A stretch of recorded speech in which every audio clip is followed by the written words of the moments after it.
Когда метель кричит, как зверь, протяжно и сердито,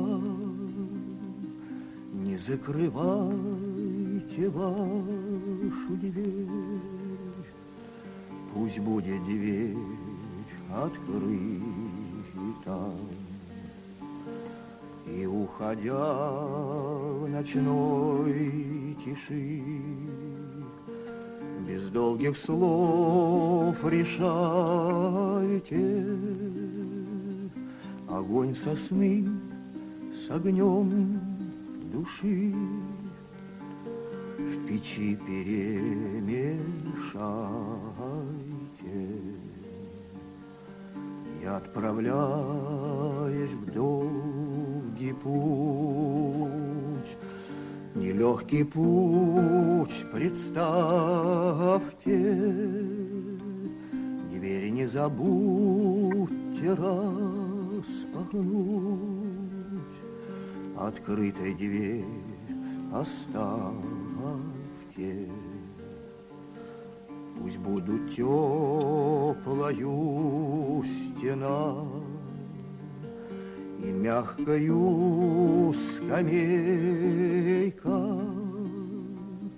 дверям закрытым грош цена. ხოლო მას შემდეგ რაც საბჭოთა კავშირმა ხელი მოაწერა ჰელსინკის ხელშეკრულებებს, უკვე ნახევრად ლეგალური ჯგუფები გაშლდა ჰელსინკის ჯგუფები, მათ შორის საქართველოშიც. ცნობილია, რომ ქართული ჰელსინკის ჯგუფი ერთ-ერთი ძლიერი ჰელსინკის ჯგუფი იყო სხვა ჯგუფებს შორის.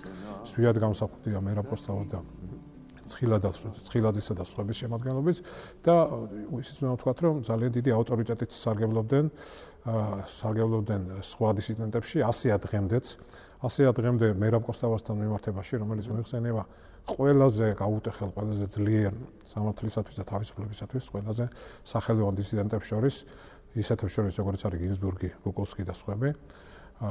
დიდი გავლენა ჰქონდა ასევე ზვიად გამსახურდიას, თუმცა მის გამო ცნობილი მის მიმართ დამოკიდებულება ბევრ რუს დისიდენტს შეეცვალა ცნობილი პრემიაში მისი გამოსვლის შემდეგ და მათ არაპატიას გამსახურდიას ზოგმა მათგანმა არაპატია გამსახურდიას ის, რაც ბევრ სხვა დისიდენტს, რუს дисидентს აპატიეს.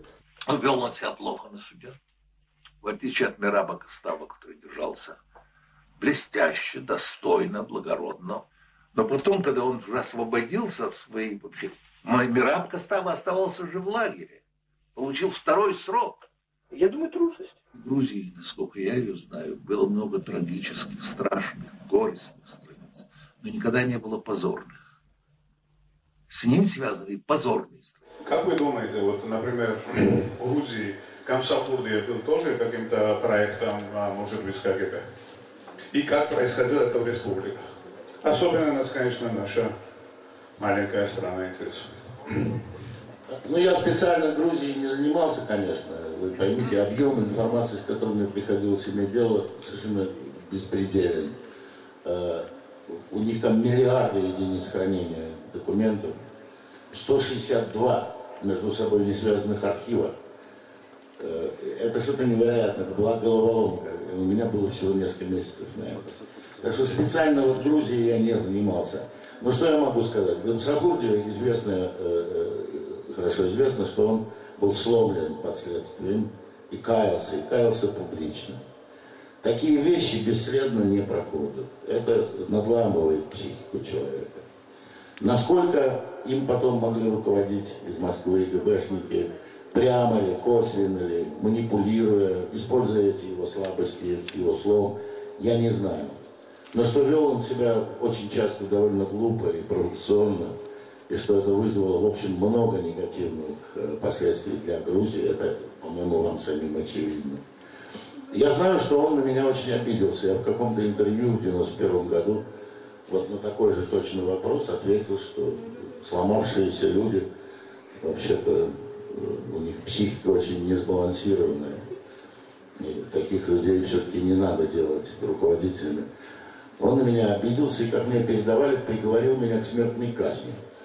Что меня очень насмешило. Я говорю, ну хорошо, приезжай ко мне в Англию, убей меня. Ладно. Вот. აქ ეთყობა მოქმედებდა ის გარემოებაც, რომ დისიდენტებს ერთმანეთს შორის ჰქონდათ გარკვეული ჩასაფრების გზნობა, რომ გზნობა ისეთი ადამიანების მიმართ, რომლებიც როგორც მიღებული იყო დისიდენტური წრეები, მოდიოდნენ ჩვეულებრივ საშუალოზე უფრო დაბალი ფენებიდან. და ამ დროს გამოსახურდია, რომ არაფერი არ აკლდა. რატომ მოდიოდნენ უფრო დაბალი ფენებიდან? ანუ აქ შეიძლება რაღაც სოციალური კომპლექსიც ჰქონდათ, შეიძლება ასე ითქვას, და ამიტომ მოდიოდნენ. როგორც ჩანს, ამ ფიქრია მაგსაკეთზე მართალი გითხრათ, მაგრამ უმრავლესობა დაბალი ფენიდან გაგაწყვეტინებთ, თქვენ თქვით, რომ აპატიებდნენ სხვებსო. მართლაც მაინტერესებს.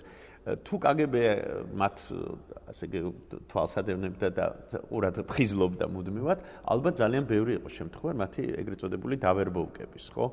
ვიცით ჩვენ ეს შემთხვევები და ეს ერთი. და მეორეც ერთი, ესეც ბუნებრივია, როდესაც გრძნობ, რომ განუწყვეტლივ გითვალთვალებენ, გისმენენ, ესეთი აგენტომანია ბუნებრივია, ჩვენ დავცინით ახლა თითქოს, რომ რაღაც პარანოია ქონდა ბევრს და ასე შემდეგ. ეს ხო ბუნებრივია, როდესაც საბჭოთა სისტემაში ცხოვრობ, ხარ დისიდენტი და როდესაც KGB-ს მეთვალყურეობის ქვეშ ახარ, რომ ვიღაცა აუცილებლად მოგიჩინონ.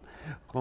რა თქმა უნდა, ამიტომ როდესაც გისვამდნენ ხოლმე ისეთ კითხვას, რომ მაგალითად შენ საბჭოთა ხელისუფლების მაგალითად რატომ ხარ შენ კონფლიქტში? ასეთ ეს ძალიან ცნობილი კითხვები იყო, რომელსაც პოლიტპატრიონს უსვამდნენ ხოლმე და არა მარტო პოლიტპატრიონს, არამედ იმ დისიდენტებს, რომლებსაც საპატიმროში გასაშვებად კი არა ამზადებდნენ ფსიქიატრიულ სამართლობაში გასაშვებად, უსვამდნენ ასეთ კითხვას. აი შენ გაქვს რაღაცა შენი აზრები, შენი იდეები, შენ უპირისპირდები საზოგადოებას.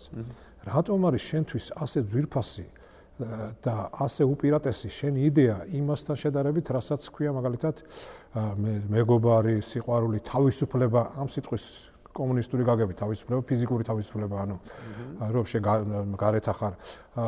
რატო უპირისპირდები ყველას? ნუ თუ არ გინდა იცხოვრო როგორც ყველა ადამიანმა, რა არის ამ შენ აზრში და ამ კითხვაზე პასუხი არც თუ ისე ადვილი იყო, უნდა გითხრათ, იმიტომ რომ შენ თუ იტყოდი მაგალითად რომ საზოგადოებას უპირისპირდებოდა ლენინის და ამიტომ ის იყო მაშინ რა ქვია გადასახლებაში, იმ წუთას ჩაგეწერენ რომ ესე იგი გაქვს კანდიდატების მანია და საკუთარ თავს ადარებ ლენინს. თუ იტყვი რომ ესე იგი საზოგადოება არ არის სწორი და მე ვარ სწორი, მაშინ გეტყვიან რომ ესე იგი როგორ ყველაზე ჭკვიანი შენ ახარ, ესე იგი არაკრიტიკულად აფასებ შენ იმითარებას რომელშიც ხარ. დღესაც ხშირად დავამხობ, ხო გიჟი ავარიო. რა თქმა უნდა, ირაკი კაკაბაძეზე გამიგია. ამას გარდა თუ იტყვი რომ KGB დაგზდევს, აი იმ წუთას მივადგებით იმას, რაც თქვენ ახლა ამ წუთას რომ შენ ესე იგი გაქვს დევნის მანია და ამ დროს და რასაც არ იტყვი, ყველა შემთხვევაში გიჟი გამოდიხარ.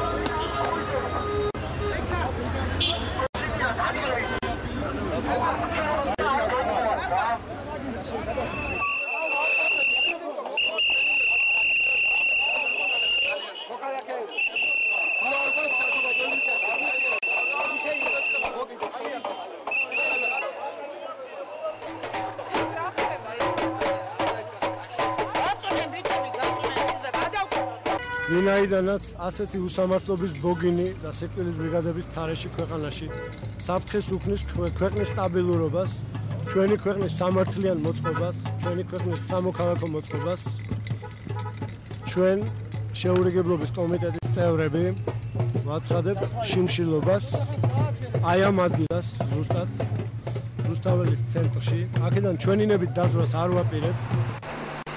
ეს არის რა ქვია, საჩუქარია თქვენთან. მე არ ჭირდება თქვენი საჩუქარი. თქვენ შემოგულე გავბრძანდეთ რა გარეთ. გავბრძანდით გარეთ. გამოხდება ამ ქალაქში არაფერი არ იციან. მიქრის გზაზე როგორც საში სიყვარულის პოლიცია. გამოხდება ამ ქუჩაზე. გამოჩნდება ქუჩის თავში სიყვარულის პოლიცია მოკრის გზაზე. გადი გარეთ, რა ეხლა რა ელიაშვილი ვარ. ხოსრომ გინა ის იყავი, გადი გარეთ. გადი გარეთ და გარეთ წაიკითხე ლექსები და ხეს ნომიშლი მუშაობაში. გადი გარეთ, ხეს ნომიშლი მუშაობაში. გავძადი რა შენი. გარეთ გადი მეთქი, გითხარი. ამიტომ აქენა თავის დაძვრენა ძალიან ძნელი იყო სხვა შორის, ისე როგორც ძნელი იყო ზოგიერთ სხვა კითხვაზე პასუხის გაცემა, მაგალითად როგორც კი გაეჭედებოდა KGB ამ დაკითხვის დროს სიმწუთას ქონდა ესეთი მძლავრი იარაღი, კი მაგრამ შენ ხომ საბჭოთა ადამიანი ხარ. თუმცა არავინ არ იცოდა არც ეხა იურიდიულ ლიტერატურაში და იურიდიულ ლექსიკაში არ იყო განმარტებული რას ნიშნავდა საბჭოთა ადამიანი. ამ ტერმინით ისე კი მრავალი უბედურება და მრავალი სისაძაღლე კეთდებოდა, მაგრამ შემდეგ უკვე დისიდენტებმა მოიფიქრეს როგორ უნდა ეპასუხათ ამ კითხვებზე და ისინი გარკვეულ ჩარჩოებში, აი სწორედ ამაშია საქმე, რომ დისიდენტების გარკვეული ნაწილი დისიდენტებისა კანონმდებლობისა და კანონის საბჭოთა კავშირის კონსტიტუციის ფარგლებში მოქმედებდნენ. დიახ. მინდოდა მეკითხა. ან ცდილობდნენ არ დაერღვიათ კანონი. ცდილობდნენ ეს კანონი არ დაერღვიათ და ამ კანონის საფუძველზე იყო მათი იდეების გავრცელება, მათი პეტიციები, მათი მიმართვები პროკურატურაში. თუ შენ არ ცნობ ამ პროკურატურას და არ ცნობ ამ სისტემას, ბუნებრივია ვერ მაშინ რაღაცზე უნდა დაწერო საჩივარი. განსხვავებით ასეთი იყვნენ საქართველოში ასევე გარკვეული ჯგუფი დისიდენტებისა და მაგალითად ჰელსინკის ჯგუფი, რომელიც აღიარებდა ამ კანონმდებლობას, თუმცა ამას ჰქონდა, რა თქმა უნდა, ეროვნული ხასიათი ჰქონდა, ეროვნული გამოთავისუფლებელი. აი ამ თემას დაუბრუნდით. ანუ რა იყო თავარი, ხო, ქართულ დისიდენტურ მოძრაობაში. თუმცა მე თქვენი სტატია, შესანიშნავი სტატია, სწორედ ქართული კულტურა და ადამიანის უფლებები, ხო, ამ კრებულში თქვენ იქ ამბობთ და იმას რომ ძალიან ბევრი მიჯნავს ერთმანეთისგან, ამბობს რომ ადამიანის უფლებები ეს გარედან მოხვეული, დასავლეთიდან მოხვეული იდეებია და ქართული კულტურა მაინც სპეციფიკით გამოირჩევა, ხო? რამდენად არის ეს ასე ვთქვათ, უთხრათ წელემაყურებელს